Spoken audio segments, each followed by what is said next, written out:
gonna start combining for 2022.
We saw thick black smoke in the distance.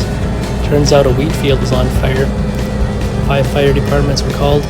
Thank the Lord they got the fire out. We put the combines on the lease road just to be safe and cultivated a couple rounds.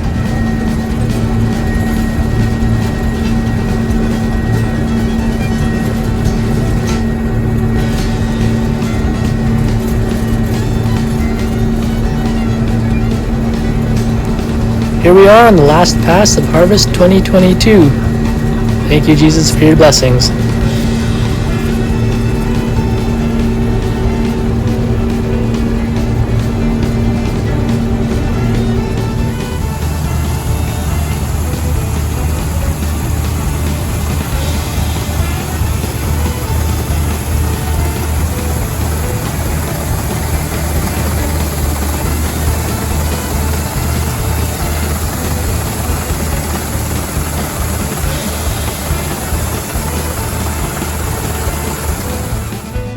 Congratulations to our parents on 45 years of farming on the current location. We love you.